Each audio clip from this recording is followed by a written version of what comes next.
So, guten Morgen, mein Name ist Anna, ich bin Human Design Reader und ich habe heute bei mir Katrin Blüthner, das ist eine wunderschöne Frau, die schon ganz lange im Human Design ist und was mir am besonders gefällt bei Katrin, dass sie ganz tief geht.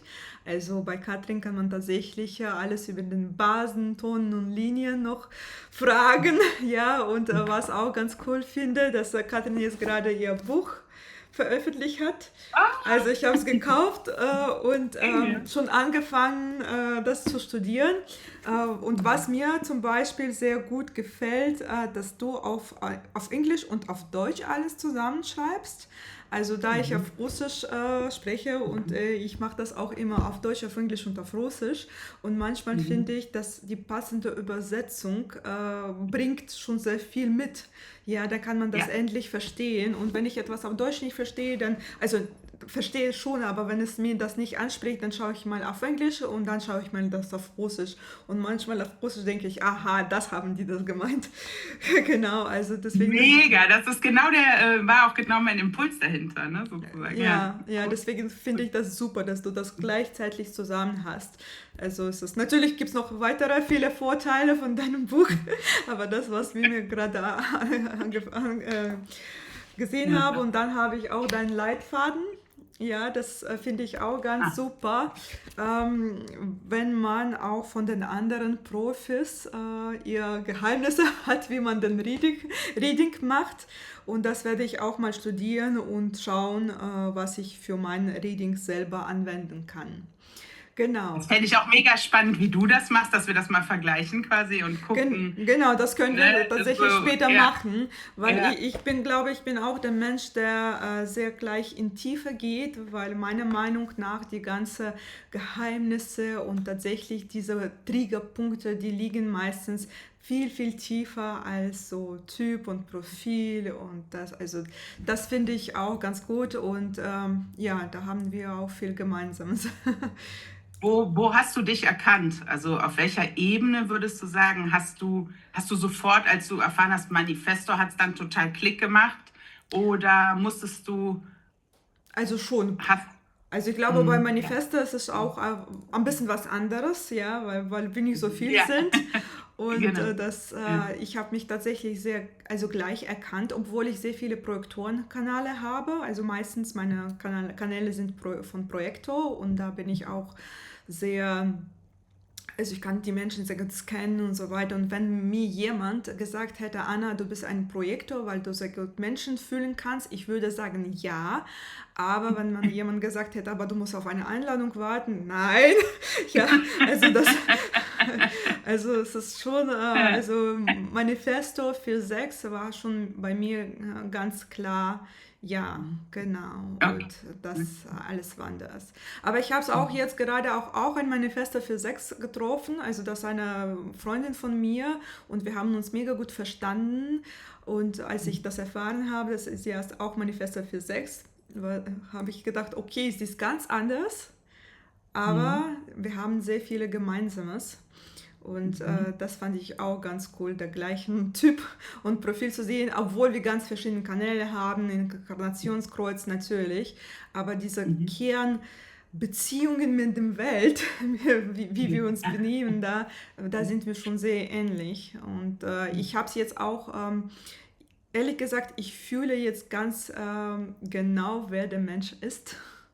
Ja, ich kann wirklich sagen, ob es Projektor, Manifesto, also wirklich und auch tatsächlich jetzt den Profilen, weil Mhm. das ist erstaunlich, wie wahr das alles ist. Ja, es ist, Ja. also ich habe jetzt eine Freundin, eine Bekannte, die auch nicht so einfach im Bezug zu Menschen war und ich dachte, was ist da los? Sind da Komplexe oder was ist das? Aber nein, sie ist 4-1. Sie ist so Oh. genau in ihr Thema, da kommst du gar nicht mehr Ah. durch, obwohl alles freundlich, alles gut, aber früher hat man nicht verstanden, was ist da los und das finde ich auch ein bisschen so schade, weil die Leute wollen den Abstand halten und sagen, sie ist komisch, sie hat irgendwelche Komplexe, also es ist, und ich habe das verstanden jetzt mit Human Design, okay, das ist ein Typ und sie eigentlich, Jux. sie lebt ihr Typ und ihr Profil ganz gut. Sie ist voll, Okay. ja, sie ist glücklich, sie hat das Thema, sie ist voll drin, aber mit dem Umgang mit anderen Menschen ist es schon ein bisschen anders. Ja, Es kann sehr berühren, ne, finde ich. Also doch, Juxtapositionen berühren mich auch extrem krass, weil das ist ja ein Juxtaprofil, ist ja wie auf Schienen ja, quasi. Ne? Du fährst auf dieser Schiene und du kommst da nicht runter. Und ich finde es unfassbar berührend, wie krass die Thematik auch sein kann. Also ich kenne da auch sehr krasse Beispiele dafür, ne? Wo auch wirklich dann ja gefühlt für diesen Menschen es keinen Ausweg gibt, so, ne? Das kann schon sehr tief gehen, ja. ja, Das finde ich auch sehr berührend, das Profil. Und aber was du auch sagst, also das ist ja mein Hauptproblem, ne? Also Human Design wird falsch kommuniziert, in meinen Augen, ja? mhm. Also das wird nicht richtig, du stolperst da irgendwo drüber, jeder hat das heutzutage schon mal gehört, aber im Endeffekt ist das ja unsere Realität. Du kannst jetzt, also ne, das ist so wie wenn du umhergehst und sagst, du kannst jetzt zwischenmenschliche Chemie sichtbar machen. Also das, was du vorher immer nur gefühlt hast, wo du immer nur das Gefühl hattest, was fühle ich denn da? Ja, was sehe ich denn da? Was nehme ich denn da wahr? Das kannst du jetzt beschreiben. Ja, und das wird aber so nicht häufig, nicht so klar genug in meinen Augen kommuniziert. Ne? Plus natürlich, ne, guck, es gibt 1000 Facebook-Gruppen mit irgendwie Human Design und Astrologie und so weiter. Ne? Aber, oder du gibst es bei Google ein, dann steht da die Synthese aus Kabbalah, I Ching, Astrologie und Mhm. so weiter. Und erstmal werden so diese esoterischen, spirituellen, aber das System ist ja zutiefst logisch, zutiefst im Genau. Prinzip aus meiner Sicht ist es die Wissenschaft, die es überhaupt gibt. Also es gibt überhaupt nur in meinen Augen diese Wissenschaft, um zu schauen, weil es da nochmal eine Öffnung gibt. Ja, also wir haben Genetik, wir haben Neurophysiologie, wir haben Biologie, Evolutionsbiologie. Im Prinzip zutiefst ist das evolutionsbiologisch Quantisch, das System. ja. Ja, ne, Darwin, das ist ja alles mit da drin, aber das wird ja seltener kommuniziert. Ne? Genauso wie dieser kabbalistische Aspekt, die Kabbala. Ne? Die Stimme hat ja zu Ra gesagt, er hat ja gefragt, wo das herkommt, das Wissen. Ne? Mhm. Und dann hat die Stimme ja gesagt, from the Book of Letters. Und the Mhm. Book of Letters, das habe ich auch irgendwo, also das ist so Mhm. ein aus der jüdischen, aus der Kabbala, aus der Tora, ne? Also das ist ein uraltes Dokument sozusagen, hebräisch, ne?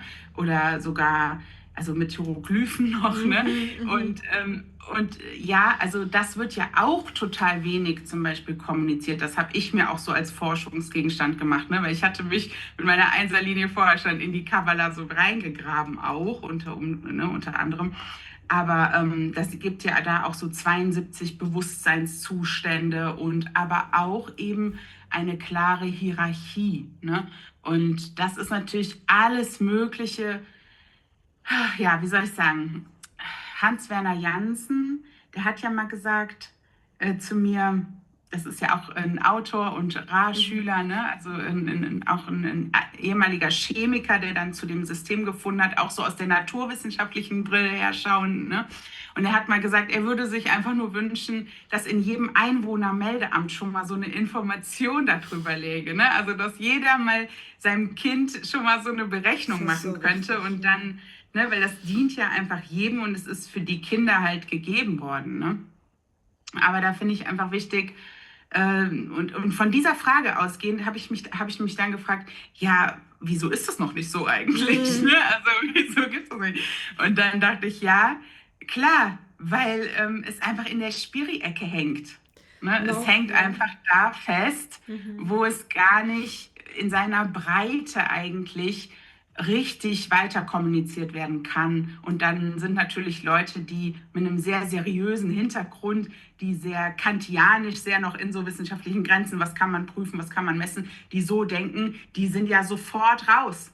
Ne? Also Mhm. die sagen ja sofort, oh Gott, ne? Also das kann man nicht überprüfen, das kann man nicht messen. Aber eben das kann man, Genau, ja. das Und wollte was, ich auch gerade sagen. Man kann das. ne? Also es ist schon, Ja. Das ist so krass daran, ne? Ja. Ja, also was mir zum Beispiel fällt, dass Human Design wird sehr oft sehr schwer kommuniziert. Also das ist tatsächlich, als ich das angefangen zu haben zu lernen, für mich war das auch wie Medizin, also so viele Begriffe, so viel Tiefe, so viel alles. Das habe ich auch nicht zuerst erwartet. Und dann auch habe ich festgestellt, dass die Kunden, die können mit Astrologie oder Numerologie ganz schneller was anfangen als mit Human Design Begriffen und Tiefen und so weiter. Und also, obwohl es so super ist, ich finde, man braucht noch ein bisschen Zeit, das richtig zu präsentieren. Zuerst nicht so esoterisch, ja, so, sondern wissenschaftlicher eher und dann vielleicht ein bisschen einfacher. Also man muss das auch nicht zu einfach machen, weil ich weiß, dass das wird auch ein Problem sein, aber mindestens die Leuten irgendwann schon diesen Verständnis geben, schau mal, das ist eigentlich super logisch, das ist sehr hilfreich. Das ist keine Voodoo oder Esoterik, ja, das schon ganz Ja. genau. Und Mhm. das ist auch verständlich, also dass man das versteht. Und genau. Und warum ich auch deine Methode super finde, dass du so tief gehst, weil viele Leute erkennen sich nicht sofort auf dieser Oberflächenebene. Aber wenn man tiefer geht, dann sagen sie, aha, das war es. Und Mhm. was noch, ich glaube, wir sprechen noch darüber, aber was ich noch super finde, dass es sehr ähm, an, ansatzbereit. Also man kann man gleich mit Human Design was anfangen, was verändern. Also wenn man seine Themen sieht, seine Ja. Schatten und Gaben, man kann sich auch ein Zettelchen schreiben, der Kopf immer wieder erinnern wird. Oder man kann tatsächlich, ich habe ein paar Kunden, wo wir diese Leitfaden gemacht haben mit genauen Schritten. Also schau mal, wenn du im Stress verfällst, dann kannst du das machen. Also genau an Mensch angemessen, nicht irgendwelche Ratschläge, sondern Ja, genau ja, für dich. Und ich finde genau. das super. Und ich finde das super und das funktioniert. Ja. Ich finde das so toll, dass du bist ja ein Messenger, ja, und das schätze ich auch so an dir, dass du halt dieses System so halt genau auf diese Art eben in die Welt bringen möchtest auch, ne? Dass du eben die Wissenschaft der Differenzierung hat Radas genannt, ne? Mhm. Und das ist es im Prinzip, ne? Also ich habe hier diese Grafik mal erstellt, einfach, dass du sehen kannst, weil ich habe das gesucht, ne? Also ich habe ja Jovian Archive leer gekauft Ja. und habe ja dann wirklich so, habe da geguckt, boah, wo gibt es diese Grafik, dass ich mal sehe, wie ist jetzt das Chart wirklich, weil du siehst ja im Chartrechner, also in Facebook-Gruppen, da wird ja immer dann das Chart gepostet, hier sagt mir mal was zu meinem Chart, so. Und du kannst ja nur sehen, also bis maximal zur Linie, aber du siehst ja den Linientext auch nicht, also du siehst ja nur einfach die Zentren, den Typ, du siehst die Kanäle, du siehst, wie viele Motoren, du siehst jetzt, okay, den Energiefluss irgendwie, Splits und so. Aber halt, ne, so bei mir war es eben so, ich habe mich erst auf der Linienebene erkannt. Mhm. Also Projektor, also keine Ahnung, ich war 0,0 wie ein Projektor unterwegs, von daher, also ich war auch der verbittertste Mensch überhaupt und ich war wirklich als MG, bester MG ever so unterwegs Mhm. mit meinen 3 Motoren als Projektor. So, ne? Und Mills und so. Ja, und daher habe ich echt erst so richtig, also das offene Sakral war natürlich ein krasses Aha, ne, so aha, Mhm. Deswegen, ja. ja, ja, das stimmt, ne? Aber dann auf der Linienebene in diesen Texten habe ich mich erst wieder erkannt, muss ich sagen. Und das ist auch das, was ich immer vorbereite, ne? Also das habe ich dann so, ich wurde praktisch von Sekunde eins an tatsächlich wirklich auch eingeladen, Readings zu geben, Mhm. obwohl ich das gar nicht konnte, so gesehen, und musste mir das dann schnellstmöglich selber beibringen und habe dann meine Einserlinie natürlich diese Not, ne, Mhm. dass ich dann halt unbedingt die tiefste, also ich will das ja dann auch sehr gründlich machen und nichts vergessen und so. Ne?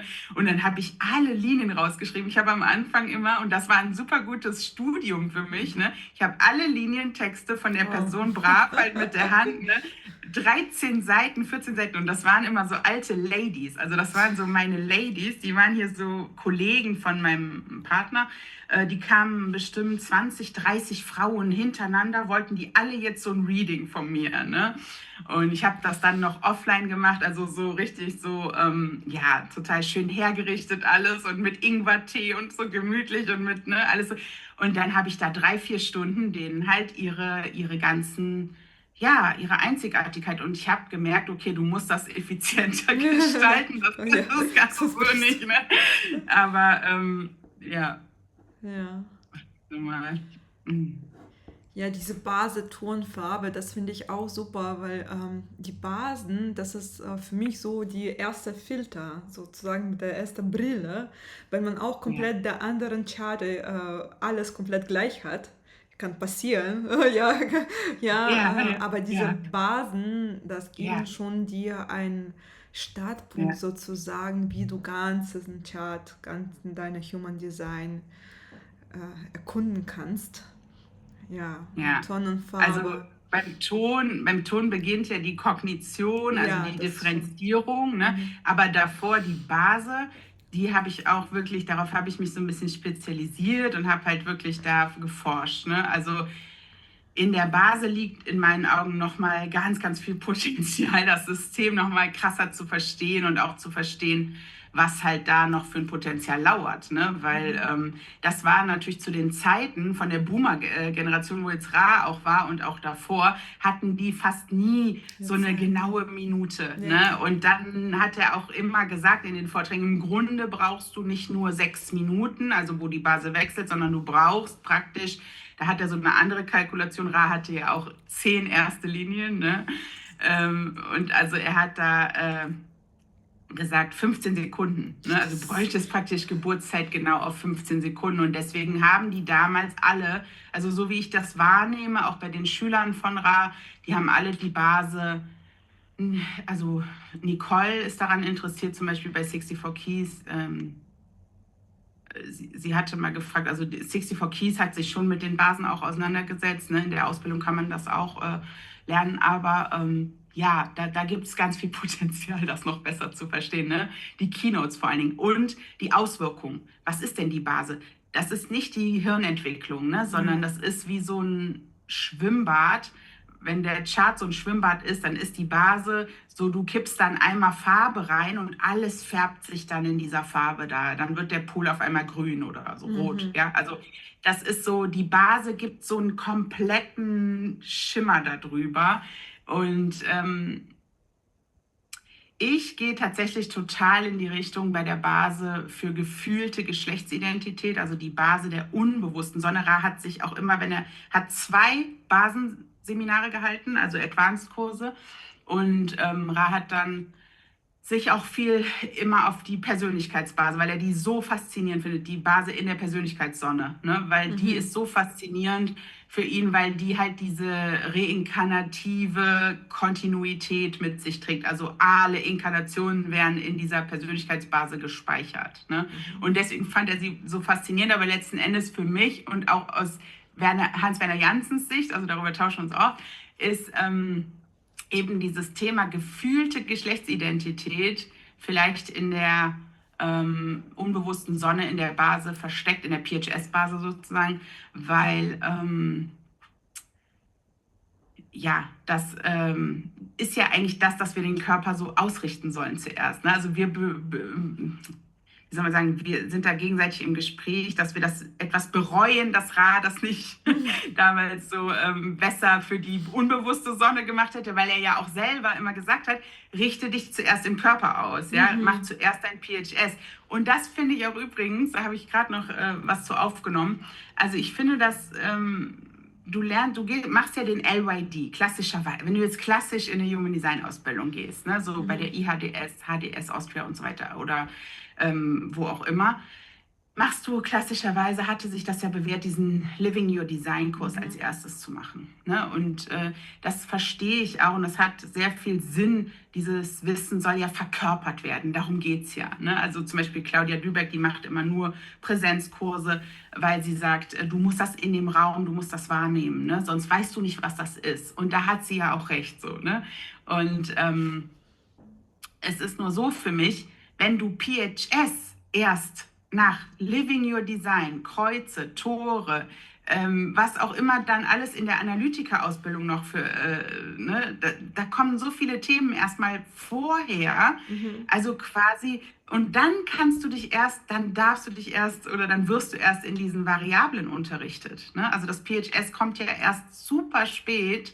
Und das finde ich nicht mehr zeitgemäß, weil das kann sein, dass das damit, das wäre meine Frage an Ra. Also wenn Ra noch leben würde, das würde ich den gerne fragen. Ne? So, sollte man das nicht heutzutage, wo es das Wissen einfach, wo das freier verfügbar ist, ne, sollte man dann nicht einfach das PHS wirklich auch vorrangig behandeln? Ne? Also weil sonst bringt es dir ja gar nichts, sonst nährst du ja mit diesem Wissen wieder nur das Not-Self und wieder nur den Verstand und wieder nur, ne? Also warum? Du willst ja eigentlich erstmal, dass jeder, und damit hat ja jeder genug zu tun. Ja. Experimentierst du mit deinem PHS oder? Schon, also schon, das hat mir sehr gut geholfen, auch am Anfang an. Also ich glaube, ich hatte den Glück, dass ich habe nicht diese klassische amerikanische Ausbildung gemacht, sondern so eine deutsche und ich habe mich tatsächlich da frei bewegt, je nach meinem Gefühl, je nach meinen Fragen. Und ich habe tatsächlich im PHS sehr viele Antworten für mich gefunden und die sehe ich auch für meine Kunden, dass die können auch mit zum Beispiel mit Umgebung, sie können tatsächlich sich sehr schnell identifizieren und auch schnell das für sich benutzen, um zu beruhigen. Oder auch für mich war zum Beispiel meine Umgebung ist der Markt. Ja, und ich habe bewusst für mich damit experimentiert und auch wenn ich mich schlecht gefühlt habe und schlechte Laune, ich bin einfach aus dem Haus raus und zu dem Markt gegangen, Wiener Markt hier in München und ich habe mich besser gefühlt. Viktualien. Ja. Ja, es gibt Wiener Markt, es gibt Viktualienmarkt und ich habe mich Ja. tatsächlich viel besser gefühlt und früher würde ich das nicht machen. Früher würde ich denken, na, du musst es ja hier zu Hause jetzt sitzen, dich irgendwie aufmuttern und dann du darfst so los. Also diese verschiedenen Kleinigkeiten und auch die Variablen, also ich finde, die sind auch mal wichtig. Ich habe irgendwo auch gelesen, dass tatsächlich das erste mit diesen variablen Linien links und rechts, das ist das erste, was wir von Eltern oder von der Schule lernen, was nicht unser sein kann. Also dieses Gefühl, wenn die Mutter zum Beispiel alle Linien nach links hatte und der Mann, das Kind, ist alles nach rechts, er wird sehr viel von seiner Mutter geprägt. Und das kann tatsächlich fast das Erste sein, was ihm beim Leben stört. Ja, diese Aussage, du bist wie bei 64 Kiss. Ich finde super, dass die das mit Namen, mit Tieren genannt haben. Also man denkt Ah ja. immer, ich muss ein Hai sein, ich bin ein Hai. Ja. Ja? Und Ja. dann Ja. ist es mal ein Löwe oder ein Panda und alles. Ja. Also das hat mir auch super geholfen. Und das sehe ich auch bei den Kunden und auch bei meinem Mann zum Beispiel.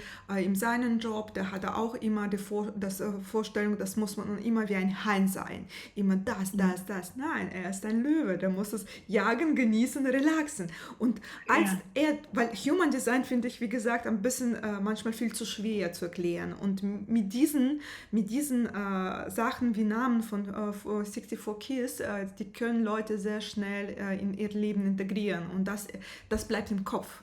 Ja, weißt du, das bleibt, ich bin kein Kai, ich bin ein Löwe, okay, ich relaxe es. Ich bin ein Panda. Also ich fand das auch super. Würde ich nie denken, aber das tatsächlich, ich kann mich damit identifizieren und das hat mir wirklich sehr geholfen. Deswegen, wie du sagst, ich weiß nicht, ob es richtig oder falsch von mir war, aber ich habe das tatsächlich nach Gefühl gelernt und nicht zu viel in irgendwelche Linien oder Tore gebracht, sondern alles zusammen um das gesamte Bild. Weißt du, das war Ja, für mich... du kannst ja machen, was du willst. Ja. Du machst ja, was du willst. Oh, das ist so erleichternd, wenn du das sagst. Immer. Dass Ja. ich ich darf das. Ja, Aber das, ja. ja, Und nach Gefühl, genau, nach deiner nach emotionalen Erfüllung. Gefühl, ja. Ja. Ja, das ist schon so. Aber was du gerade beschrieben hast, ist ja hier auch in diesem Kreuz des Lebens zu sehen, ne? Also diese totale direkte Auswirkung einfach hier von der körperlichen Verortung zum Gehirn. Also das reguliert praktisch sofort dein Nervensystem, wenn du zum Ja, Markt gehst. So, ne? genau. Das ist halt, das kann man hier sehen, dieser grüne Pfeil halt praktisch. Ne? Da ist nur dieser eine grüne Pfeil am richtigen Ort, alles läuft, richtige Menschen, richtige, alles richtig. Ne? So. Und ja, da gibt es aber trotzdem dann auch, also hier ist ja dein PHS, ich habe das als Beispiel halt heute einfach rausgenommen, ne? Mhm. Und da kannst du es anhand dessen, ne, deine Base ist ja diese Base 4, diese Superwoman-Base, ne, sozusagen, das unterstreicht es nochmal, den Manifesto so ein Stück weit, ne? Und dann hast du interessanterweise ja Ton 6 und das ist ja jetzt so, der Ton 4 bis 6 verschiebt ja die Farbe Mhm. nach links oder rechts, ne? Deswegen bist du durstkalt. Oh ja. Durst auf jeden Fall. Gerade im Du Moment, merkst schon, ich trinke im immer Moment ist wieder. jeder durstkalt, ne? Obwohl, Nee, nee, ich habe Tee, ich habe nee, wirklich Tee. nee, na. Aber, Also, genau. ja. Durstkalt. Nee, aber durstkalt. Und achtest du so auf, also jetzt muss man aber verstehen im PHS immer diesen Ton Mhm. zuallererst. Was du eben auch erwähnt hast, ist, was du gelesen hast wahrscheinlich, ist dieser Neural Shutdown. Also Ra hat immer gesagt, es gibt so ein nicht Ra hat gesagt, sondern das ist so, wir haben eine vorerinnerungsfähige Zeit. Mhm. Also das hat jeder Mensch. Und es gibt eine Studie, die kann man auch verlinken irgendwie unter dem Video jetzt. Also es gibt eine Studie aus den 80er Jahren, die halt dazu geforscht haben, zu diesem Zeitpunkt, wo die Kinder halt eben diesen Neural Shutdown haben, ne? Diese neuronale Abschaltung. Also, und das ist meistens entweder mit 3 oder mit 5. Und er fand das so faszinierend und spannend, warum die einen eben mit 3 und die anderen mit 5, hat er sich gefragt. Mhm. Ne?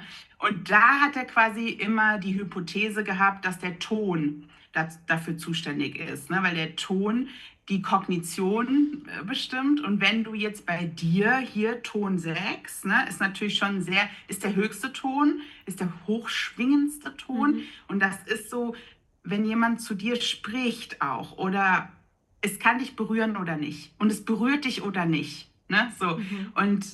Und das ist erstmal das Erste. Ja, vor deiner Hydriertheit, dass du hydriert bist mit Unterkörpertemperatur und so weiter, ja, Durst, musst du erstmal berührt sein von dem, was passiert. Ne? Und auch von der Struktur, die Textur, also alles, was mit Berührung zu tun hat, Worte, Informationen, ja, alles.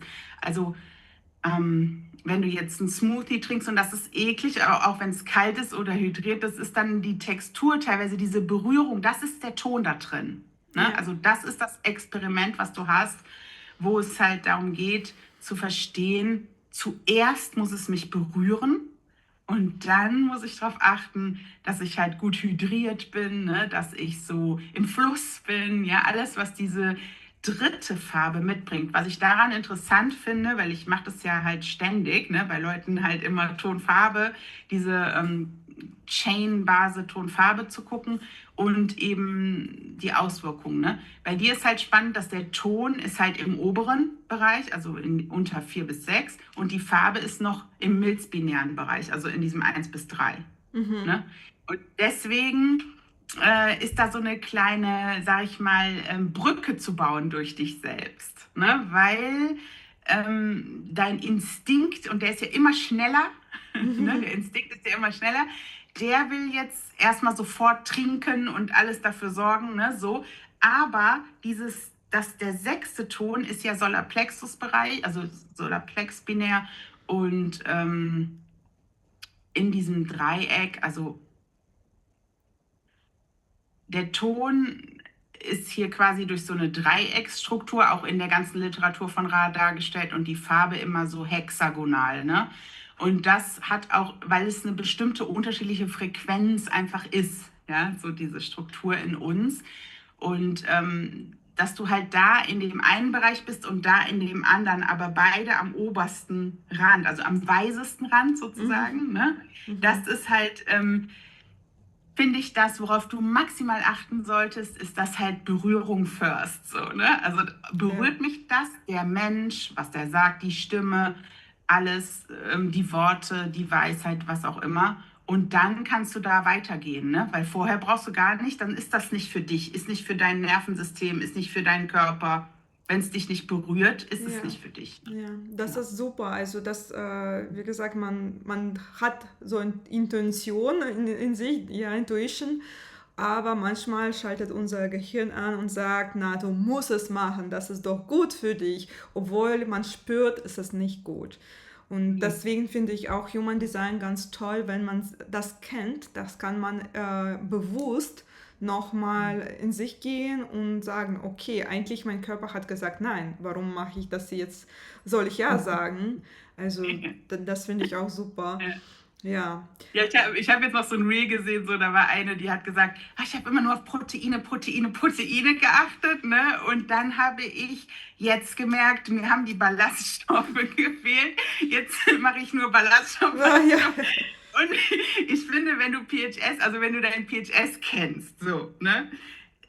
Dann schaust du dir diese ganze Welt auch auf Social Media und so, du schaust dir das an und denkst so, wow, ne? Also diese mhm. ganze, so was Ra auch immer gesagt hat, so, du kannst das wirklich schauen, diese Homogenisierung, Ja, ja, dass das keiner merkt, ja. Also wir haben vegan, Keto, Paleo, weiß ich, du kannst es aufzählen, ja, ne? Gib mir 80 Möglichkeiten, dich ja, zu ernähren, dass das keiner merkt, ja. Das ist halt einfach, also es wird ja hier und da gesagt, dann höre ich immer hin, ne? Wenn die Leute sagen, ja, also so einfach ist das nicht, Ernährungsmedizin, das ist gar nicht so einfach, da muss man schon, das ist sehr individuell. Ja, es ist nicht individuell, es ist einzigartig, ja. ja.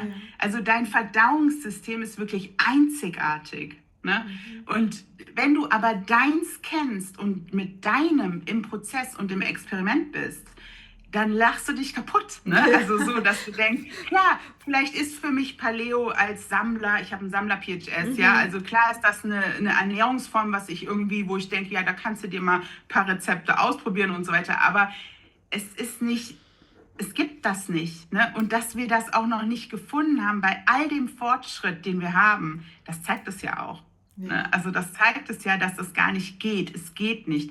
Es ist nicht abhängig in dem Maße, also nur für Farbe 1 bis 3 ist ja überhaupt abhängig davon, was du noch isst. Ne? mhm. Farbe 4 bis 6 ist ja eh fast nur noch Umgebung und Ja. Atmosphäre und so weiter. Ne? Und ja, das ist so was von revolutionär, dieses Wissen. Ne? Also, dass du dann, ja, Ja, es wundert mich ja, was immer. sagst du den Leuten, die sich nicht so oh Gott, heute ist es nicht mein Wort, identifizieren können?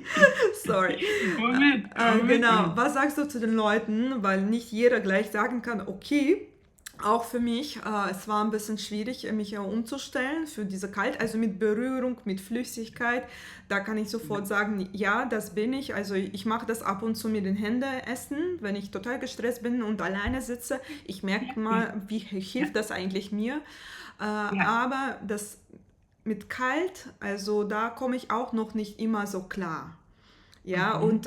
und ich merke mal alle auch viele Kunden, die so auch von erster oder zweiter Sammler oder Jäger-Typ sind, die können sich auch manchmal sehr schlecht identifizieren. Also hast du mich verstanden. Ja, Ja, also was sagst du zu den Leuten? Wie also können sie ja, sich also, helfen, mhm. das endlich Mhm. in Klang zu bringen? Ja. Ja, also erstmal ist es ja das, was wir eben schon quasi als erstes, ne, wie wir jetzt darauf gekommen sind, ist ja so, ne, wenn wir da im Kopf sind die ganze Zeit und nur diese Konzepte, das ist schon mal alles weg. Ja, also Mm, das ist es schon mal alles nicht. Ne? Und wenn du jetzt nicht kalt isst, dann würde ich dich natürlich fragen, und danach, ne, wie fühlst du dich danach? Du hast natürlich emotionale Autorität. Musst ja dein PHS-Experiment auch immer anhand deiner Strategie und Autorität. Ne? mhm. Fühlst du dich besser, wenn du jemanden vorher informierst, was du isst oder so, ne? Fühlst du dich besser, wenn du vorher sagst, was du kochst? Fühlst du dich besser, wenn du kalt gegessen hast oder wie fühlst du dich, wenn du warm? Hast du heute Auswirkungen? Hast du morgen? Hast du in 3 Tagen Auswirkungen? Ja, also ne, diese ganze Autorität damit reinzunehmen, ist erstmal das Allerwichtigste. Mhm. Und bei emotionaler Autorität haben wir immer keine hundertprozentige Klarheit. Mhm. Ja, das muss man mit reinnehmen in dem Moment. Und man muss natürlich verstehen, ähm, ähm, dass du jetzt, ne, wirst permanent manifestierend, generatorisch konditioniert, ja, Mhm. also das, ne, und dein Partner hat auch ein PHS, hat auch Vorlieben und so weiter, also das wird konditioniert dich auch. Also das alles ist dann auch zu experimentieren und deswegen habe ich das eben gesagt, ja, also weil das Jahre dauert, in meinen Ja. Augen, gerade mit emotionaler Autorität, ja, dauert das meistens Jahre. Deswegen halte ich das für absolut sinnvoll, das immer vorrangig zu behandeln, also das Mhm. vorne anzustellen, ne? Mhm. Damit du nicht dich in, weiß ich nicht welchen, was alles da immer kommt, ich weiß nicht, mit diesen ganzen Forschungen, ne? Aus diesen Transiten, also nicht um Gottes Willen, also ich forsche ganz stark mit den Transiten im Human Design, aber so mit dem Astrologischen oder mit den Graden und mit dem ganzen Tierkreiszeichen und so, das würde ich nicht priorisieren. Ne? Also Ra hat auch mal an einer Stelle gesagt, ne, ich weiß, dass da eine ganz große astrologische Szene ist und so weiter, aber das System ist wirklich eine Mutation, das ist was anderes, das ist was Neues. Ne? Das hat mit Astrologie insofern zu tun, als dass du die Ephemeriden nimmst, also dieses System, ne? Du nimmst Mhm. das, aber letzten Endes ist das etwas ganz Neues, weil wir bekommen von den Neutrinos quasi Informationen Ja. transportiert. Das hat die Astrologie nicht und diesen Merkur-Transit mit den 88 Tagen, den Körper. Das ist die Revolution an dem Ja. System, dass du den Körper beschreiben kannst. Das konnte die Astrologie nicht. Die Astrologie war am Geburtszeitpunkt. Ne? Und Oh, die ja, super. Planetenqualitäten, klar, das nehmen wir mit rein. Das ist auch wichtig. Ne? Das finde ich Mhm. auch wichtig. Aber das aus meiner Sicht, that's it. Also Astrologie ist nicht, wenn du mit Human Design experimentierst, ist das nicht vorrangig. Und Mhm. es ist geil für die Leute, die in der Astrologie verortet sind und die diese Brille haben und die, sage ich jetzt, haben für 40.000 Euro Ausbildung da drin gemacht, nach Koch, nach Placidus, das haben die alles hinter sich, dann ist das cool, aus deren Brille, ihr Keynoting und so weiter, ja, genauso cool wie das ist, wenn einer jetzt hier die Gene Keys entwickelt hat, aber es ist nicht das, wo es herkommt. Ne? Ja. Also das ist wirklich so, dass dieses System ist in der Formel, dass es ist, so groß, dass du nicht das so einfach kombinieren kannst. Das schließt eigentlich alles mit ein. Alles, in dem ich je geforscht habe und ich habe wirklich mich tief reingegraben in verschiedene Gebiete, geht hier drin unter. Ne? Mhm. Also das geht hier drin. Und du hast Jinkies erwähnt. Also Ja. ich liebe persönlich Jinkies. Also da das verbinde ich für meine Readings, weil da gibt es ein paar Punkte, die ich finde super relevant und super einfach zu verstehen wieder. Aber du hast einmal gesagt, also Human Design ist eine Weltformel und Jinkies ist ein Tool. Stimme ich dir zu. Ja, Ja, es ist bei den Jinkies speziell auch nicht so einfach, ne? Ja, sag erst zu Ende. Ich will das genau, nicht genau. Ich wollte nur ja, fragen, nee, also benutzt ja. du gar nicht Jinkies für Ich doch, deine... ich benutze die auch. Das, Genau. okay. Ich benutze tatsächlich manchmal die Siddhi, ne, Mhm. also diese höchste Frequenz, die also ne, bin absoluter Verehrer auch von Richard Rudd, keine Frage, aber ich kann sehen, ich kann durch das Human Design System schauen, weshalb er das gemacht hat und weshalb er das machen musste auch. Und es war ja auch richtig für ihn und erfolgreich und gut, ne? Alles gut. Er ist ja auch glücklich damit, ne? Aber jeder, und das ist halt eben auch mein Weg, so wie ich auch ausbilde, ne? Du entwickelst das durch deine Brille. Ne? Du hast Mhm. dein Keynoting nachher. Du kannst dich inspirieren lassen. Und ich kann dir zum Beispiel auch zeigen, wie ich jede einzelne Struktur keynote. Ne? Mhm. Und das darf dich inspirieren dazu, dass du sagen kannst, okay, ja, für mich fühlt sich das aber aus meiner Erfahrung mit dem, was ich weiß über mich selbst und über meine Wechselwirkungen mit anderen, fühlt sich das aber so an und ich orte das so ein und dann ist das für dich auch richtig. Ne? Und so war das bei Richard Rudd. Ich dachte ja immer, er wäre super individuell, als ich jetzt so Ja. gedacht habe, ach ja, vielleicht war der super individueller Mensch, deswegen musste der das so auf seine Art irgendwie interpretieren, das System. Ne? Aber nein, er hat wirklich eine vierte Base, entweder in Persönlichkeit oder unbewusster Sonne. Und das ist diese Unabhängigkeit, also dieses super, ja, auch so das Menschsein zu verstehen. Ne? Er ist ein Generator, der hat diesen ganzen Schaltkreis Schützen und Verteidigen definiert. Ne? Also von der Mhm. 50 zur 27, von der 59 zur 6, also den ganzen, das ist schon ganz viel Stamm und Power auch. Mhm. Wo man ja eigentlich meinen könnte, er will das bewahren. Und auf eine gewisse Art nimmt er ja auch aus den Toren, aus den Hexagrammen, ne, nimmt er ja auch sehr viel Wahrhaftiges aus dem System raus. Ne? Und er beschreibt ja vielleicht auch so wie Cheaton Parking so die Linien auch auf seine Art dann da drin auch. Ne? Aber Richard Rudd war immer schon auch so ein Bewusstseinsentwickler. Ne? Also der hat immer schon so ein ultra hoch entwickeltes Bewusstsein gehabt in Bezug auf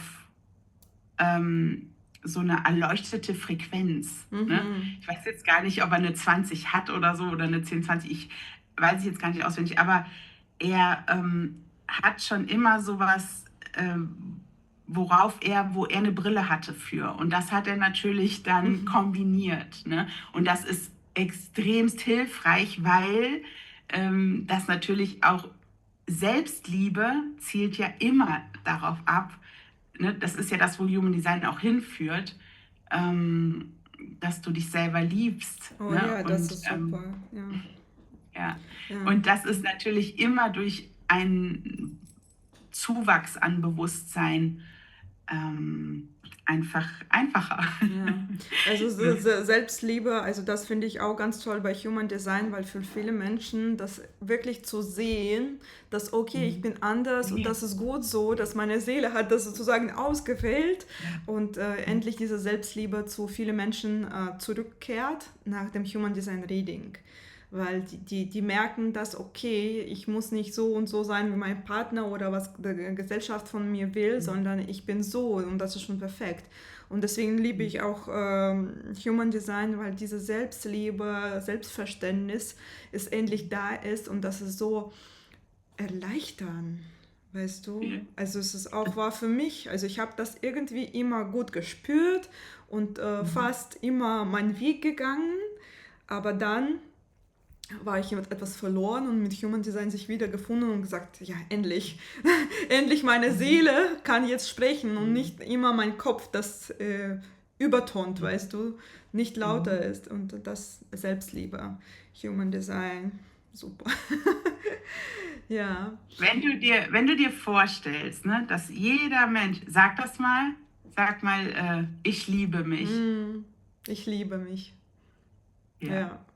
Also, ne, wenn jeder Mensch das so authentisch und ehrlich ausdrücken kann, diese Peace-Frequenz jetzt für den Manifestor, ne, ist Mm, natürlich wirklich so eine Hippie-Peace-Frequenz. Ra war da ja auch immer viel unterwegs. Ne?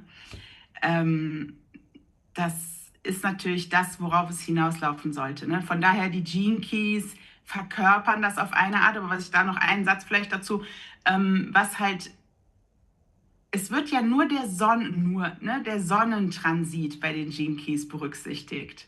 Und mm, das ist halt das, ne, wenn du jetzt dir das ganze Transit, den Just Now Chart jetzt im Human Design halt anschaust, dann hast du ja eine Fülle von Informationen, die gerade im Moment hier ankommen, jeden Moment und uns konditionieren auf der Erde. Ne?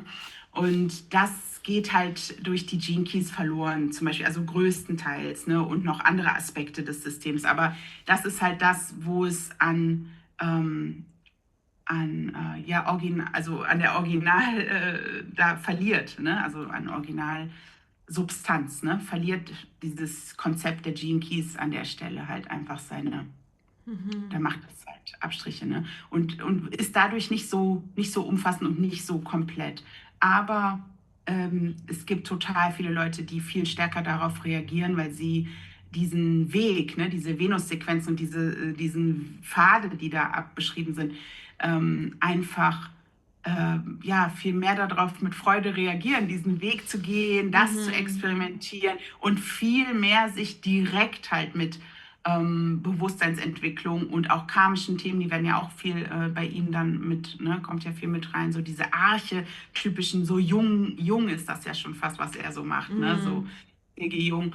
Also ist halt, finde ich auch alles, ne, super spannend, aber wie gesagt, ist halt eine Weiterentwicklung, die ja auch toll ist. Es wäre total toll, wenn jeder so damit experimentieren würde, dass er so seine Version davon praktisch kreieren könnte. Ne? Und dazu würde ich auch immer animieren und motivieren, weil dazu soll es ja da sein. Also es soll ja eigentlich für die Kinder sein. Ne? Und wenn wir das entwickeln, wir, Ja. die wir jetzt schon halt jahrzehntelang konditioniert worden sind und nicht, vielleicht nicht korrekt in unserem Typ leben konnten, können jetzt damit anfangen und wir können auch halt eben versuchen, dieses System so weiterzuentwickeln, dass unsere Kinder auch was davon haben. Ne? Also das, Ja, ja. das wäre perfekt. Genau. Ja, dann ich wollte dich noch fragen, welche Ergebnisse haben deine Kunden nach dem Reading? Weil das ist natürlich das Spannende, man will jetzt trotzdem ein Ergebnis haben, nicht nur Informationen tanken und dann wieder das vergessen oder nicht das im Leben ausprobieren können, sondern was sagen deine Kunden, wo gibt es die Ergebnisse, Erfolg und so weiter. Ja. Natürlich super einzigartig genauso, ne? Also wenn ich die jetzt alle so reflektiere, schnell, klar, die Frage, diese klassische Frage, und was mache ich jetzt damit? Ja. So, ne? Was mache ich jetzt als nächstes? Ne? Darauf richte ich schon auch mittlerweile meine Analyse aus. Ne? Also Mhm. beim Auslesen, beim Vorbereiten habe ich vorher schon Infos darüber, was will der jetzt? Will der jetzt beruflich ne, eine Positionierung? Will der ein Branding? Will der überhaupt sich irgendwie jobtechnisch verändern? Ja? Oder will der privat schauen? Ne? Will der in seine Beziehungsthemen und so weiter? Also das ist ja erstmal die Voraussetzung dafür, zu gucken, das Problem zu wissen, wenn du Mhm. die Lösung kennen willst. Ne? Und dann schaue ich mir eben die Linientexte an. Ich gewichte dann immer die Schwerpunktthemen. Ne? Mhm. Also ich gucke dann immer so, wo sind die Schwerpunkte? Gibt es da Themen, die sich wiederholen in der Energie? Dann frage ich ja in der Analyse auch gemäß der offenen Zentren, also so Skalenarbeit. Ich verbinde das mit so psychologischer Skalenarbeit. Ne? Und dann Mhm. habe ich am Ende wirklich halt, wenn ich das ausgewertet habe, einen Energiefluss. Also ich weiß genau, wo es hakt. Und das Mhm. ist halt das, also das ist hilfreich. Ne? Also wenn die wissen dann am Ende, die meisten wissen dann, wie sie jetzt, wie du eben gesagt hast, halt nicht mehr damit umgehen sollten oder wie sie halt besser damit umgehen sollten. Und einfach auch das mal so, also diese Analyse ist immer dieses, du schaust dich selbst, so deine Einzigartigkeit und danach kriegst du von mir noch so Handlungsempfehlungen, also eine umfangreiche PDF, ne, wo du Mhm. wirklich dann ganz auf dich, nicht jetzt emotionale Autorität, du sollst warten, so, Ja. sondern wirklich auf dich. Ne? Bei dir ist das und das Thema, immer realistisch bleiben oder was auch immer jetzt. Ne? Mhm. Also ist ja immer total einzigartig. Ähm, aber ne, dadurch, das steht in Spannung mit diesem Thema, ne, und beobachte das. Und ja, dann kannst du natürlich, also diese Analyse ist meistens nur eine Grundlage. Ne? Es ist eine sehr große Grundlage, du kannst dir das 100-mal angucken, du wirst jedes Mal was Neues Ja. entdecken. So, ne? Aber es ist, danach ist es eigentlich auch hilfreich, dich noch begleiten zu lassen oder immer wieder, so wie wir zum Beispiel, wir gehen ja auch immer wieder in Kontakt mal. Ne? Man kann das auch häufiger machen, aber man macht es halt so, wie es kommt. Und ich bin eine Mhm. 5-1. Bei mir kommen die Leute immer dann, wenn sie an mich denken und sagen, ach, Mhm. Katrin hat die Lösung. Ja, Katrin Ja. kann uns alle retten. Ja, ja. Nee, ich finde das auch super, dass man hat diese Informationen und dein Chart, das erst ändert sich nicht, ja, dein Bodygraph. und man kann wieder immer zurückkehren zu diesen Informationen und das nochmal lesen und für sich etwas neu zu verstehen. Also ist klar, wir haben Transiten und so weiter, aber so diesen Grundlagen haben wir immer für uns da. Und das finde Mhm. ich auch super praktisch bei Human Design. Also ich finde jetzt, meiner Erfahrung nach, die Männer finden Human Design ganz toll, weil das ist so genau für ihren Kopf. Ja, Also die Frauen ja, sind ja, eher logisch, spirituell ja. und die können auch etwas mit anderen Sachen anfangen, aber für den Männer, oh, das ist super. Mach so, jawohl, ich gehe, ja, Ja, ich mache. ja, Ja, das finde ich auch Human ja, Design ganz toll. Genau. ja. Ja, und wir wollten noch mit dir kurz über Projektoren und Manifestoren sprechen. Ja, was hattest du Können wir auch dir da gerne, gedacht? ja. Welche Fragen hattest du? So. Ich weiß nicht, mir kam das wirklich einfach so jetzt in den letzten Tagen, dass ich so gedacht habe, ja, wenn wir uns austauschen, fühlt sich das so gut für mich an. Mhm. Und ich habe noch eine Freundin, die ich kenne, seit ich 7 Jahre alt bin, die auch Manifestorin ist. Die hat jetzt auch durch mich erst überhaupt das quasi erfahren, ne? Oder damit, ja. Und ich finde es immer hilfreich, wenn du dir deine ältesten Bekannten oder Familienmitglieder, ne, so vor Augen führst und diese Chemie dazwischen und was das alles so bedeutet, ne? Diese ganzen, also Lebenswege, Autobiografien und wie sie die gelebt haben als der Typ, der sie sind. Also Mhm. bei uns ja meistens in unserer Generation halt ohne das Wissen darum, ja, so. Ne, die wenigsten wussten ja schon davon. Ne? Und sie sagte auch vorher schon immer, also bevor ich Human Design kannte, also so jetzt vor 10 Jahren oder so, hat sie auch schon immer zu mir gesagt, du bist der einzige Mensch, der mich versteht. Ne? Also Mhm. so, ne, das war immer so sehr berührend für mich und hat mich auch immer in so eine Not gebracht natürlich, aber ich dachte, ne, ich habe es auch gefühlt und klar, diese Verbindung vom offenen Sakral, ne, also Mhm. die da ist einfach, ne, dieses, wir sind jetzt keine Umsetzer, aber wie machen wir es denn dann so, ne? Das finde ich ist so eine ganz tiefe Verbindung, aber es kann ja auch sich extrem abstoßen. Mhm. Ne? Ja, kann Und sein, ja. Mhm. ja, jetzt ist das wirklich so, finde ich das anhand, also ich fände, das wäre nochmal eine eigene Sache wert. Vielleicht kann man das auch auseinander dividieren und extra quasi, weil das ist nochmal was ganz Eigenes, finde ich. Ne? Diese beiden Typen stehen für mich auch irgendwo dafür, wo die Welt ja auch hingeht. Ne? Also der Projektor ist eine Mutation, kaum Mhm. jemand weiß irgendwie, was das bedeutet. Ich habe darüber ja auch ein Buch geschrieben, ne, so um da auch verschiedene Hypothesen auch in die Welt zu bringen darüber, was das jetzt sein kann, Projektor zu Projektor zu sein, sein. ja. Also, ja, weil Ra ja auch Manifestor war, ne? Mhm. Und so wie er den Projektor beschreibt, das habe ich mir ja auch viele hunderte Stunden, würde ich fast sagen, also wirklich, weil diese wesentlichen Vorträge, die habe ich mir so oft reingezogen. Also wirklich, ne, so um das zu verstehen, um das tief zu fühlen, auch die richtige Frequenz von seinem Messaging so, ne, richtig zu verstehen. Also ich fühle die beiden Typen immer, wenn sie matchen, halt unfassbar krass. So, Mhm. weil da so eine Augenhöhe ist und ja, und wenn sie aber nicht, also so, dann ist es auch richtig schwierig und das gefühlt das ganze kollektive Trauma, was in dem Typ sitzt, also im Projektor sitzt ja so ein tiefes Trauma, nicht gesehen zu werden, Mhm. geworden zu sein und so weiter. Nee, keiner weiß, was ich kann, keiner weiß, was Keine ich Frage nach, ja. furchtbar, ne? Also immer warten. Ja. Ja, und das ist ja unfassbar bitter, ne? Und das ist so bitter, das kann ja kaum jemand aushalten irgendwie, ne? Und der Manifestor mit seiner Wut, das auch, also, ne, wie krass das auch umschlagen kann einfach, ne? Mhm. Und diese Übergabe, was ja auch Ra sagt, oder also dass der Manifestor soll ja mehr oder weniger halt das irgendwie übergeben. Und dann stelle ich mir immer so vor, man wäre in einem Konzern, ja, und einer ist der CEO und der andere, ne, und der muss das jetzt irgendwie übergeben. Mhm. Und, und ich glaube, da ist so ganz viel auch das Gefühl von den Manifestoren so, ja, also witzigerweise hatte ich selber mal so eine Situation, dass ich wurde erst von einem Manifestor gerufen. Es ging um eine Einrichtung. Ich bin ja eigentlich im sozialen Sektor unterwegs, Genau. ne? Also mit meinem Beruf.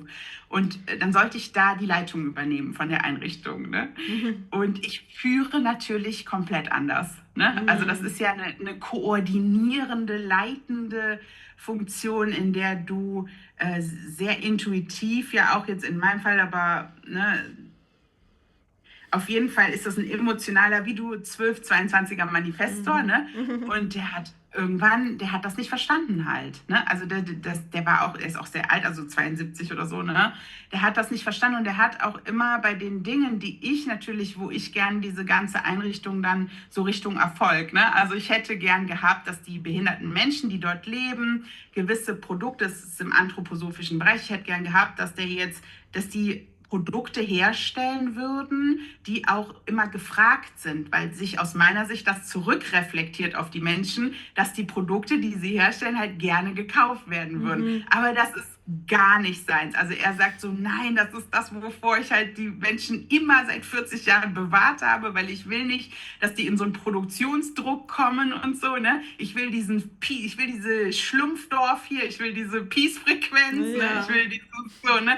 Und weißt du dann, das ist so ein gutes Beispiel dafür, dass er nicht sehen konnte, was ich sehe und gleichzeitig ja, dann das total schwer ja für ihn war zu verstehen, ah, die könnte das jetzt auch machen. Ne? Also das Ja, wenn er war noch für ihn Ego-Manifesto war oder so, so also bestimmte nee, emotional. Ja, emotionell, nee, okay, ohne Ego. emotional. Ja. Ja, also das kann ich auch an einer Ebene nachvollziehen, weil beim Manifesto gibt es irgendwelche Stolz oder ich weiß es nicht. Also als ich erfahren habe, dass ich Manifestorin bin, der Mann hat mir so erklärt, dass die Pharaonen waren Manifester, Könige, Pharaonen, so weißt du, das ist so ein König, der da sitzt und Befehle gibt und alle anderen arbeiten müssen. Und ich habe gedacht, okay, das, vielleicht das kann wahr sein, weil Manifesto hat oft also Stolz oder so Blindheit, also dieses Gefühl, dass ich soll entscheiden, wie das lang geht. Ja, und genau, wenn man besonders etwas älter ist, da kann auch noch schwerer kommen. Also ich weiß, dass das Projekt da viele Kraft und viele gute Lösungen haben und die Situation spüren kann. Also ich benutze das, ich bin offen dafür. Meine Mutter ist Mhm. Projektorin, 5-2 glaube ich. Und durch sie, glaube ich, ich bin auch nicht so, nicht verbittert, also ich weiß, dass bei Manifestoren, besonders bei Mädchen, die werden sehr oft unterdrückt, ja. Als die klein waren, sitz mal, stille, mach nichts. Also ich hatte Ja. dank meiner Mutter, glaube ich, viele Freiheit bekommen und mich also ich konnte fast alles machen, was sie wollte, auch im Jobs wechseln, das probieren, dieses, mich zeigen lassen, so auf der Bühne stehen. Also sie hat mir schon diese Freiheit gegeben und mich nie unterdrückt. Aber ich kann mir auch ganz vorstellen, wenn der Manifestor so viel Wut in drin hat und noch sein Leben nicht ausgelebt hat, der kann alle anderen auch abstoßen, ja. Und Mhm. das finde ich eigentlich schade, weil eigentlich man könnte miteinander super kommunizieren. Also man könnte wirklich, also ich Ja, weil habe, Toleranz shiftet ja auch ja, wieder zum ja, Frieden. Also, ne, so, das ist natürlich, aber dieses kollektive Trauma damit, das finde ich schon sehr, sehr faszinierend, ne? Dass sich das mhm, auch in diesen beiden Typen so widerspiegelt. Dieses Gefühl, wie halt der Generator ist sozusagen, ähm, hat das ja auch gern. Ne? Der Generator hat ja oft gerne, er tut, was ihn glücklich macht und ist dann so in seinem Glück, Element, ja. in seiner Aura, ne? Und in seiner ganzen ja, Zufriedenheit und je nachdem, ne? Es ist total unterschiedlich. Ich habe auch sehr viele sehr ambitionierte und ehrgeizige und auch also gerne leitende Generatoren. Das hat damit jetzt auch gar nichts zu tun. Aber bei den Typen, die wir sind, durch das offene Sakral, ist es ja so, dass du per se so gemacht bist. Ne? So, Mhm. da gibt es gar keine Frage dran, sozusagen, was du gerne tust. Ja, du kannst gerne noch schauen, was du für deinen Körper tun kannst, und dann machst du das auch gerne für deinen Körper halt. Aber du tust jetzt in der Regel nicht gerne. Du bist jetzt kein Strickfreak oder Selbstversorger oder. Ich habe das versucht und immer gescheitert. Ja, ich habe auch schon, oder? Immer so Also versucht klar, und dann das ist ja die Konditionierung, ne? Ja. Also Human Aber das Design ist hat ja mich nicht wirklich das, oder? gerettet in diese Sachen, weil ich habe es immer versucht, wie mein Mann, manifestierende Generator zu leben und so Ja. viel Energie und das, dies und na, danke Human Design. Ja, Ja. ja, und seitdem habe ich so tolle Projekte. Also ich hatte wirklich jetzt halt zum ersten Mal dann in den letzten Jahren eine Einrichtung gegründet. Also ich habe das Konzept und jemand anderes hat gegründet, jemand anderes hat es umgesetzt. Ne? Und das war so schön, das zu sehen, und das ist immer noch so schön, das zu beraten und das zu koordinieren. Ne? Und das ist einfach, wo ja wir alle auch Platz finden in dieser Welt. Nur, was den Generator betrifft, ist er natürlich total gar nicht vertraut mit, das ist mir auch immer aufgefallen, ja, also ich hatte mal eine offene Ganztagsschule geleitet und da waren auch alles ältere Frauen jetzt, also doppelt so alt wie ich dann damals schon, und das war dann auch nicht so einfach, ne, mich da so in meinem Führungsstil sozusagen zu etablieren. Und ich habe immer gemerkt, es ist einfach dieses, wie der Manifestor auf den Tisch haut, wie der Manifestor halt quasi einfach eine Ansage macht. Ja? Das ist das, was sie kennen, das ist das, was sie wollen, ne? Das ist das, wie das Kollektiv Führung versteht. Ja? Das stimmt, Und ne, der Projektor ist ja ganz anders und sagt ja, du machst besser das mit den Kindern, ne? Und du gehst besser mal raus. Ne? Also so, ich habe das alles dann umstrukturiert und umsortiert, damit jeder dann einfach eher glücklich ist, aber weniger in diesem eine Ansage machen mäßigen, so. Ne? Aber ne, das hätte jetzt, ich war da nicht lange, weil das war auch schlecht bezahlt, aber ne, ich habe immer wieder auch dann die Rückmeldungen von denen bekommen, so fand ich auch super, dass sie das so reflektiert haben und dann so gesagt haben, ach, seit du mir das gesagt hast und ich das jetzt so mache, bin ich viel mehr happy in dem Job jetzt und dann habe ich das Projekt und so. Ne? Dann sage ich, ja, cool.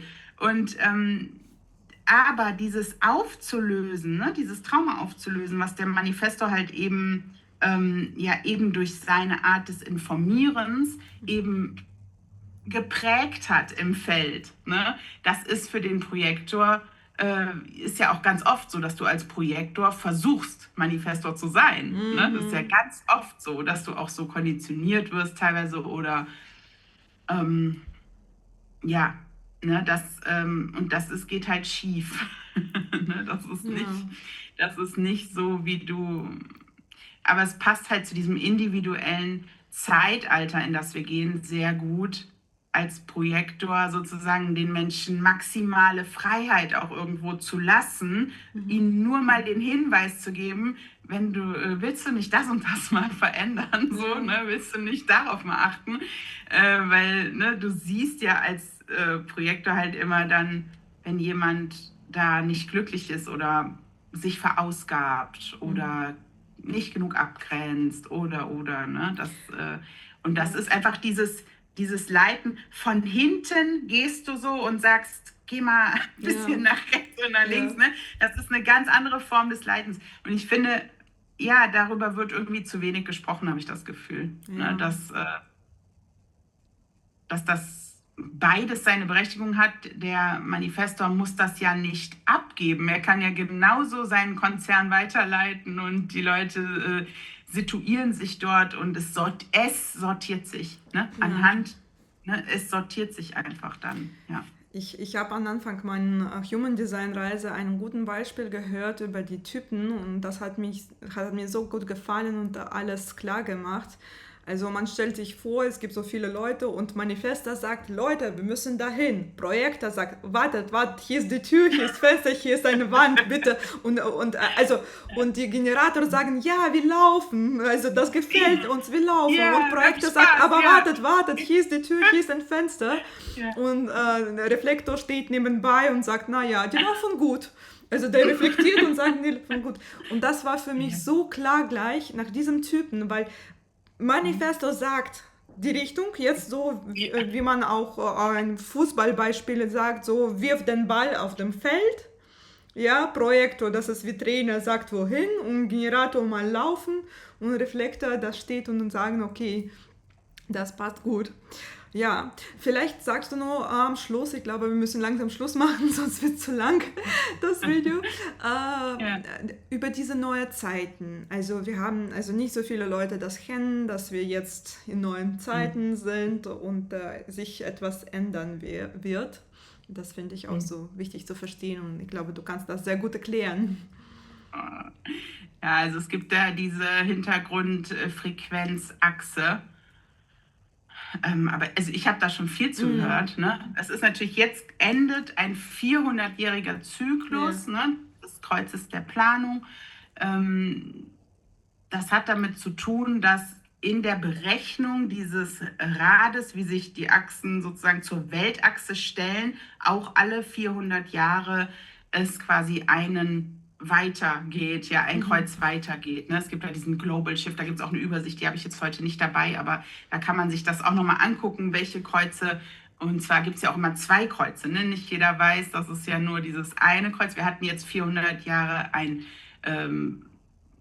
Hintergrundfrequenzkreuz der Planung und das Richtungskreuz, dadurch, dass halt das Rad durch die beiden Kreuze der Sphinx einmal und das Gefäßes der Liebe geteilt sind, Mhm. ne, haben wir immer eins, was so wirkt auf uns im Kollektiv und eins für die Richtung. Und das Richtungskreuz, was ja auf der roten Seite dann praktisch ist, war das Kreuz der Maya. Ne? Mhm. Und das fand ich auch so spannend, weil da ist zum Beispiel die 61 so wichtig. Also das ist das Tor 61 ist in dem Kreuz vorhanden. Und das ist ja so ein mutatives, inspiratives Tor, was auch Bewusstsein, Sprünge, ne, also ermöglicht.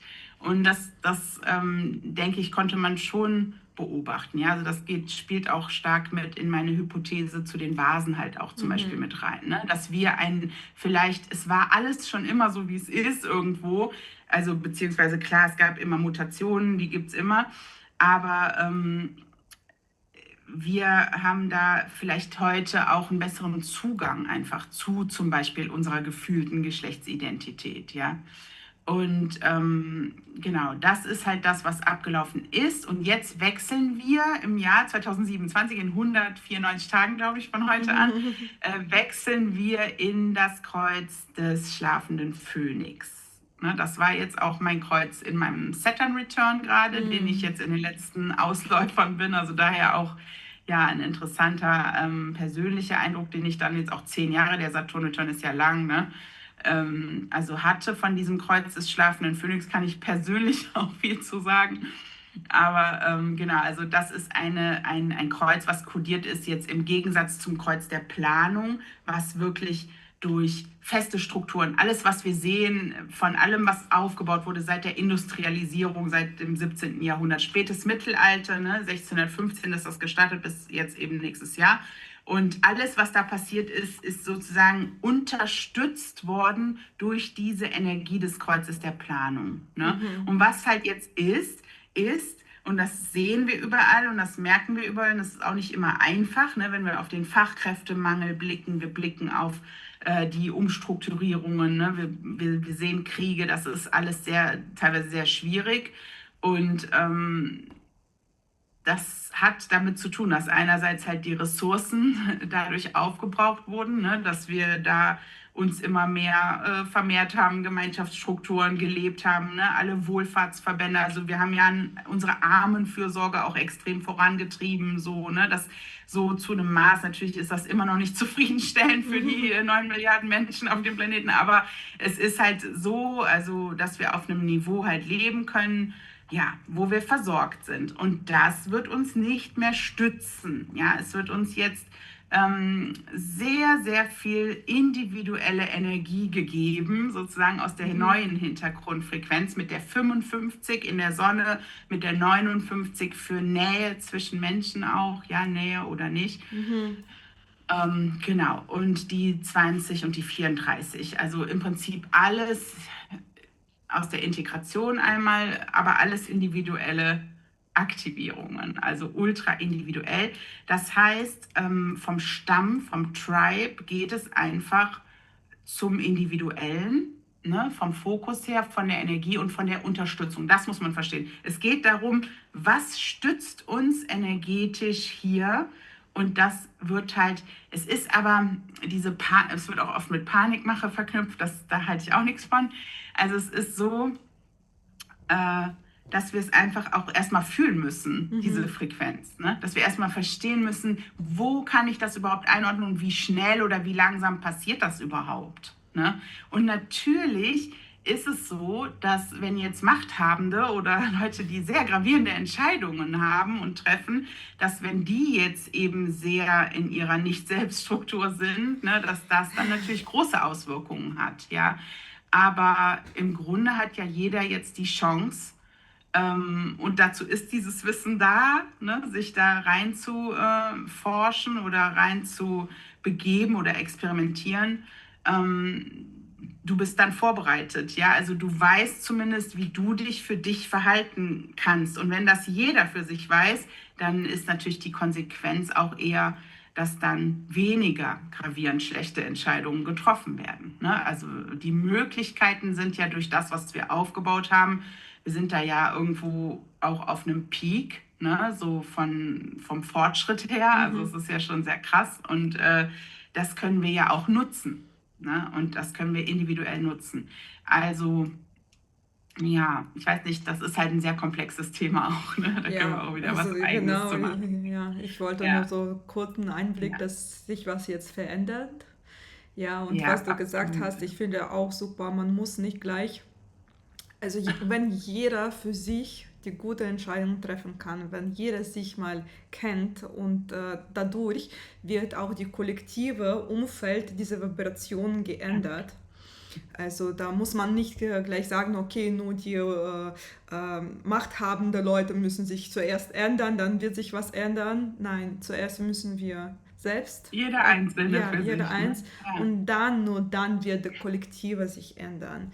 Ich glaube, das verstehen viele Leute leider noch nicht. Die geben dir Ja. alle Verantwortung Ja, zu ja, nach jemandem außen ab, ja. nach außen Das ab. wird halt, das drückt uns. Also das wird jeden Einzelnen drücken, ne? Und Mhm, das ist auch das Thema, was wirklich kommen wird, ist Selbstverantwortung. Ne? Also genau. du wirst, wenn du individuell bist, dann unterstützt du dich nicht zwischen deinen Strukturen, sondern du bestärkst dich selbst und du bestärkst andere. Ne? Das ist das Keynote vom individuellen Schaltkreis, ja. Und aber wir stehen ja alle immer in Wechselwirkungen. Und klar, die das so schwarz malen, ne, die haben natürlich diesen Blick auch auf den Ketzerischen. Also das kann ich auch bestätigen. Ne? Ich bin auch selber ein Ketzer. Und ich kann auch sagen, wie du auch gerade sagst, die meisten Menschen entscheiden ja nicht nach ihrer korrekten Autorität, ne, inneren Autorität oder äußeren. Aber ne, so, das ist ja einfach noch zu unbekannt. Was man wirklich tun kann, ist, sich einzusetzen dafür, dass das bekannter wird. Ja, also dass es halt eine Möglichkeit gibt, ne, das zu erforschen. Ja, mehr kann man natürlich auch, und da sollte man auch seine Grenzen dann kennen, ne, nicht tun, auch wirklich. Ne. Nur, aber das kann man tun. Ja, so wie ja auch immer gesagt wird, du kannst dein Licht scheinen lassen Mhm. und das kannst du tun und da hast du viele Möglichkeiten. Ne? Ja, ja. Nee, Katrin, super. Vielen herzlichen Dank für heute. Ja, dir War auch, immer Anna. super schön mit dir zu sprechen. Ja, finde ich auch. Ja, Danke. kauft das Buch von Katrin. Super praktisch. Also verlinken wir alles natürlich in der Beschreibung. Ja, machst Genau. du auch. Du hast Readings und deine Produkte findet man auch, ne? Kann man Ja, auch genau. verlinken. Also ich habe jetzt nur meine private Beratungen so drin, aber ich werde auf jeden Fall noch mehr Produkte machen, was man kaufen kann. Es kann sein, dass es zuerst nur auf Russisch ist und dann schaue ich mal, ob es, also auf Deutsch, auf Englisch kann ich natürlich alles machen, aber im Moment, genau, habe ich mich meine Muttersprache spezialisiert, weil das mir etwas einfacher fällt, obwohl ich habe schon auch Ja, mehrmals gesagt, dass auch bei Human Design ist es nicht schadend, dass ich auf Deutsch alles erkläre, weil dann erkläre ich mit einfachen Wörtern und dann vielleicht kann das auch gut ankommen. Also ja. Aber Wording und Keynotes es ist ja, eine eigene Sprache, ja, ne? Es ist das eine auch, eigene das, Sprache. das Ja, darf man nicht vergessen. Also ja, natürlich benutze ich ja, dann schon die richtigen ja, Ausdrücke und Wörter von Human Design. Das ist klar, das ist super für unser Unterbewusst. Ja, ja. auch, genau. Ja, super. Ja, Also lass uns noch mal treffen zum Thema, wie bereitest du vor? Bereitest du überhaupt vor? Ne? Weil klar. nicht jeder bereitet auch vor, ist ja auch für nicht für jeden korrekt quasi. Ne? Ja, also ich bereite Und mich vor und ich mache wie du. Ich frage mal nach, was aktuell die Frage ist, weil mhm, Human Design ist mhm, so tief und man kann das von vielen Seiten betrachten. Und wenn mhm. man zum Beispiel keinen Job wechseln will, dann brauche ich das nicht zu schauen, was es genau anders sein Ja, könnte. Weil auch ja, wie bei mir, also ich habe viele Kanäle, die sehr gut für einen Coach passen, so Lehre und so weiter, aber das kann ich im Human Design nutzen. Ich könnte das in meine Fotografie ja, nutzen und so weiter. Also ja, das Human Design zeigt nicht nur so, du bist geborener Arzt, ja, Punkt. Ja, man zeigt einfach, wie ja, du deine Energie richtig ja. einsetzen kannst in deinem Beruf oder in einem anderen Beruf. Aber das können wir Aber auch sehr, kriegst du auch Bilder, wenn du jetzt da drüber sitzt über so einem Chart, dann habe ich das manchmal, nicht immer, aber manchmal denke ich so, wow, das wäre jetzt ein perfekter Journalist oder so, ne? Oder das wäre jetzt ein super, also das ist der geborene hier Pippi Langstrumpf Künstler oder so, ne? Also so, ich krieg dann immer mal so, hast du das auch? also ich kann schon mal die Ja. Richtung zeigen oder fühlen. Also ich kann schon sagen, okay, das wäre perfekt im Verkauf, ja, oder Ja, Marketing. ja, Also das ja, finde ich auch ja. gut, weil man sieht es eigentlich gleich. Also man sieht Mhm. es eigentlich gleich und mit Kommt ja auch immer Schaltformen. darauf an, wie die Aktivierung funktioniert, also ob sie richtig funktioniert und wie sie verbunden ist. Ne? Also Ja. das war immer meine Ambition, dann noch tiefer zu gehen, zu gucken, ja, wodurch wird das jetzt vielleicht beeinflusst, noch aus den tieferen Frequenzen, die das fixieren, so, ne? Ja, ja. Nee, das können Ja. wir tatsächlich machen, weil das finde ich auch sehr nützlich wird, auch für die normale Menschen, so Kunden oder auch für Profis, weil es immer Mhm. super voneinander zu lernen, um sich weiterzuentwickeln. Ja, Mhm. das können wir gerne mal auch machen. Ja, nehmen wir gern das nächste Mal auf, nächste Ja. Folge. Ja, nächste Folge. Ja, so jetzt kommt eine Serie mit Human Design. Also ja, das können wir gerne machen. Also danke dir nochmal. Also ich wünsche Danke dir auch, ja Anna. schönen Sonntag Schönen für Tag alle. noch. Genau. Wie sagt man? Ja. Subscribe, macht Likes, Ja. shared. Mach das Plus weg. Und ja, ja, alles. Ja, dann Tschüss. tschüss.